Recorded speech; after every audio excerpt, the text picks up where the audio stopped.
Si tu te demandes à chaque fois quel message est-ce que je dois envoyer à mes prospects, ici je vais te donner toute la méthode en 5 minutes chrono. En 5 minutes chrono, ça veut dire quoi? Ça veut dire que le message va te prendre 5 minutes à rédiger maximum entre guillemets. Le but c'est que ce soit fait rapidement, que tu puisses enchaîner tout en faisant de la qualité et pas juste en faisant du volume. Maintenant que c'est dit, donc la plupart des gens passent des heures à rédiger un message de prospection et puis ils l'envoient et puis ils se rendent compte qu'il n'y a aucune réponse.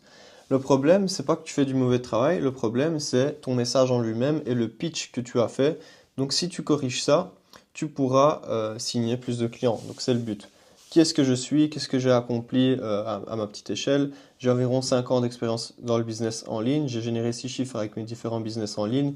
J'ai un des plus gros comptes business français sur Twitter, donc plus de 20 000 abonnés, plus de 500 personnes dans mes programmes de formation d'accompagnement. Et j'ai travaillé avec des monstres du marché francophone, Eskimos, Mindeo, les copywriters et encore d'autres personnes. Ok, donc pourquoi est-ce que les pitchs classiques ne fonctionnent pas?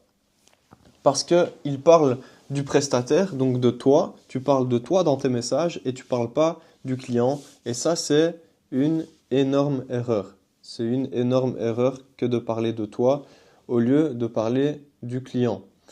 Tu listes des compétences, donc tu listes ce que tu fais. Je fais du montage vidéo par exemple, ou je fais du ghostwriting, ou je fais, que sais-je, de la comptabilité. D'accord? Tout ça, c'est des compétences. Tu listes des compétences au lieu de lister quoi? Un bénéfice concret. Qu'est-ce que la personne va bénéficier? Qu'est-ce qu'elle va avoir? Comment est-ce que tu vas la transformer? Tu vas l'amener d'un point A à un point Z. C'est quoi la destination où ton client veut aller? Est-ce que tu peux l'amener à là?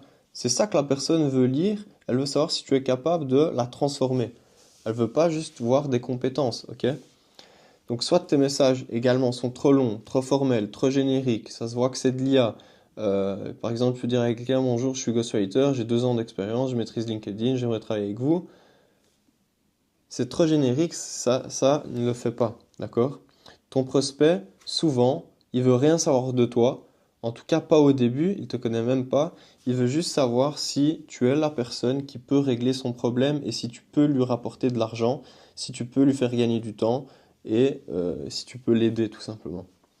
Donc c'est quoi la structure d'un bon pitch, d'un bon message? Identification du prospect et de ce qu'il a fait, donc ça c'est ta première ligne. Donc là, tu vas faire une première ligne personnalisée que tu vas pouvoir envoyer uniquement à un seul prospect. Donc imaginons tu veux contacter un gars qui s'appelle Jordan, qui est dans le bâtiment et c'est un chef d'une entreprise de 20 employés, d'accord? Et qui travaille dans une région précise, on va encore être plus précis. Donc tu dois vraiment, il faut que le message, tu puisses l'envoyer qu'à Jordan, on a dit je crois pour le prénom, hein. Tu peux pas l'envoyer à Julien. Si Julien il lit ce message, je dois se dire mais attends, c'est pas moi là ce qu'il a écrit, il s'est trompé de personne. Pourquoi est-ce qu'on veut atteindre cet objectif pour que la personne, Jordan en l'occurrence ici, qui reçoit le message, il dit ah purée, le gars il a vraiment fait des recherches sur moi, il sait de quoi il parle et ça se voit qu'il est bien renseigné, donc ça fait plaisir un message personnalisé. Surtout aujourd'hui, dans l'ère de l'IA, dans l'ère de l'automatisation, dans l'ère de j'écris des choses, je sais même pas ce que l'IA a écrit et boum, je vais balancer ça comme ça. Surtout donc à l'ère de tout ça, c'est très très important de faire un message personnalisé qui montre à la personne que tu t'es intéressé avec elle. Ok, on va donner un exemple juste après, mais ça c'est ta première ligne. La ligne numéro 2, c'est quoi? Une observation par exemple sur son contenu actuel. Je dis sur le contenu parce que moi je parle de ghostwriting, donc qui est le fait de rédiger des posts pour les entreprises sur LinkedIn, de leur mettre en place une stratégie LinkedIn pour avoir plus de visibilité, de prospects et de clients. Donc je vais essentiellement parler de ça, mais ça s'applique à tous les services en ligne. Donc prends juste ce que je te donne, applique-le dans ton business si c'est le montage vidéo ou que sais-je. Ici on parle de... J'ai été coupé, donc je disais, tout ce que je te donne là, tu l'appliques peu importe quelle que soit ton activité. Et si tu n'as pas encore d'activité en ligne et que tu te renseignes, j'ai un accompagnement où j'aide les personnes à passer de 0 à 2, 3, 4, 5 000 euros en ligne avec le ghostwriting justement. Donc je te mets le lien en description si ça t'intéresse. Mais reste d'abord sur cette vidéo parce que ici, on va terminer pour comprendre qu'est-ce qu'un bon message de prospection, c'est hyper important. Donc, ici, observation concrète sur son contenu actuel, donc toujours dans l'optique du ghostwriting. Important, quand tu vas faire une remarque ou quand tu vas faire une observation, ne jamais critiquer. Parce que tu actives un bouclier en fait chez la personne, tu actives un mur. La personne, elle est sur la défensive et c'est ce qu'on veut éviter. On veut justement montrer de la sympathie, de l'humour, de la bonne humeur, de l'enthousiasme, etc. Donc on veut vraiment renvoyer une bonne impression à la personne pour qu'elle veuille travailler avec nous. Donc ça, c'est une règle. La première impression, c'est la dernière impression. Bon, c'est pas une règle absolue, hein, c'est pas toujours vrai. Mais c'est important de ne pas critiquer la personne et de ne pas la mettre directement sur la défensive. Ce serait vraiment se tirer une balle dans le pied. Ok. Donc ensuite, la ligne numéro 3, une fois qu'on a fait une observation, on propose directement notre proposition de valeur directe et courte. Qu'est-ce que je peux t'apporter, en combien de temps, avec quelle méthode? Aussi simple que ça, te complique pas la tâche, prends ton service, qu'est-ce que je peux t'apporter, en combien de temps, avec quelle méthode? Tu le colles ici, c'est ta troisième ligne. Ligne numéro 4, preuve ou exemple de résultat si tu en as. Par exemple, j'ai travaillé avec X, Y, Z et on a pu passer de 0 à X, Y. Ça peut faire office de ta ligne numéro 4 et c'est très très puissant parce que ça va montrer que tu es quelqu'un de confiance, tu es quelqu'un qui a déjà apporté des résultats et tu as déjà travaillé avec ces personnes-là que tout le monde connaît. Donc ça s'annonce bien, ça s'annonce positif. Donc c'est un message rempli d'autorité et de confiance. Et la confiance amène la vente. La ligne numéro 5, tu mets un appel à l'action, un petit, donc pas de pression, etc. Est-ce que tu serais dispo pour qu'on en discute dans un appel mardi par exemple, mardi matin, etc., etc. Mais toujours mettre un appel à l'action, parce que si la personne, elle lit tout ça, elle est hyper intéressée, mais elle ne sait pas quoi faire, c'est quoi la suite? C'est un appel, c'est discuter par message, c'est continuer, quelle est la suite? Donc tu dois toujours mettre un appel à l'action, idéalement vers un appel. Exemple de script, bonjour prénom, j'ai vu votre profil LinkedIn, vous êtes dans le BTP, vous postez régulièrement, beaucoup de vos posts ont un vrai potentiel qui est probablement, qui est probablement freiné par la mise en forme et la régularité. Par exemple, je travaille avec des dirigeants dans votre secteur. Donc ici, vous voyez, dans votre secteur, ça montre qu'on a déjà l'habitude de travailler avec des gens de ce secteur-là en particulier. Et donc, ça va pas être compliqué pour nous de nous adapter. Dans votre secteur, pour multiplier leur portée organique sans qu'ils aient à écrire une seule ligne, est-ce que ça vous dirait d'avoir un échange de 20 minutes cette semaine, par exemple? Ici, on peut être même encore beaucoup plus spécifique et rajouter quelque chose de plus puissant. Par exemple, vous êtes dans tel secteur, ça je l'enlèverai, c'est un peu trop logique. Vous postez régulièrement, oui, ok, ça on peut le laisser. Ça montre qu'on voit ces posts.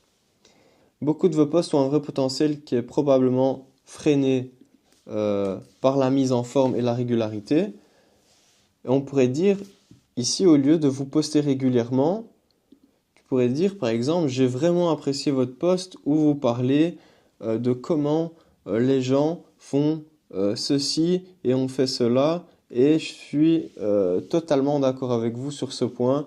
En tout cas, j'aimerais bien relire d'autres posts de ce genre à l'avenir.